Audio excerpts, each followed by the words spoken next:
අද මම කතා කරන්න යන්නේ ගොඩාක් ප්‍රසිද්ධ ෆෑන් තියරි එක. ඉතින් මේ ෆෑන් තියරි එක අනුව බෙන්ටෙන් කියන්නේ ඇනඩයි කෙනෙක්.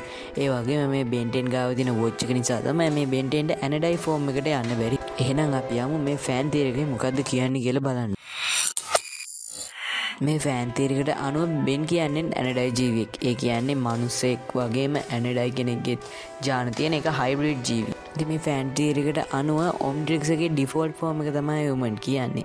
ඉතින් ඒ වගේම මේ ඔම්නිට්‍රික්ස් එක කොහොමදවත් රෙස්පොන්ඩ් කරන්නේ නැහැ හයිබ්‍රිඩ් ඩීවින්. ඉතින් ඒක නිසා තමයි යුනිස් වගේ හයිබ්‍රිඩ් ඩීවින් ළඟදී මේ ඔම්නිට්‍රික්ස් එක ටිකක් පිස්සු නටනවා වගේ ගන්න. ඉතින් මේ විදිහට ඔම්නිට්‍රික්ස් එක හයිබ්‍රිඩ් ජීවිනෝ රෙකොග්නයිස් කරන්නේ නැති හින්දා තමයි බෙන් එයාගේ හියුමන් ෆෝම් එකේ ඉන්නේ. එයාට ඇනඩයි පවර්ස් පාවිච්චි කරන්න බැරි.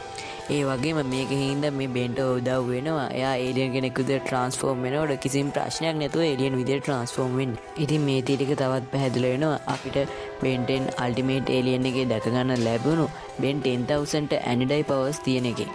ඉතින් අපිට ඒ සීසන් එකේ පේන විදිහට මේ බෙන් 10000 ඔම්නිට්‍රික්ස් එකේ මාස්ටර් කන්ට්‍රෝල් එක පවා අන්ලොක් කරගෙන තිනවා. ඉතින් ඒක නිසා වෙන්න පුළුවන් මේ බෙන් 10000ට එයාගේ ඇනඩයි පවර්ස් පාවිච්චි කරන්න පුළුවන් වුණේ. ඒ වගේම මේකෙන් බෙන් 10ට හැම පවර් එකක්ම පාවිච්චි කරන්න බැරි වෙනව නෙවෙයි. සමහර පවර්ස් තමයි පාවිච්චි කරන්න බැරි වෙන්නේ. කොට අතට අපිට බෙන් 10 කතා මාලාව තුලදී වැඩි ෆියුචර් බෙන්ස්ලව දකින්න ලැබුණේ නැහැ. අපිට වැඩි දකින්න ලැබුණේ අපේ යන් බෙන්. ඉතින් ඒක නිසා මේ බෙන් දන්නේ නැතුව ඇති මොහොමද ඇනඩයි පවර්ස් පාවිච්චි කරන්න කියලා. මොකද කිව්වත් ගුවෙන්නුනා මුලදී ඇනඩයි පවර්ස් පාවිච්චි කරන්න දැනෙන්නේ නැහැ. පස්සේ තමයි එයා දැනගත්තේ එයා ඇනඩයි කෙනෙක් කියලා. ඉතින් මේ විදිහට මේ ෆෑන් තියරි එක ඉවර වෙන ඔයාලගේ අදහසත් යටින් කමෙන්ට් කරගෙන යන්න.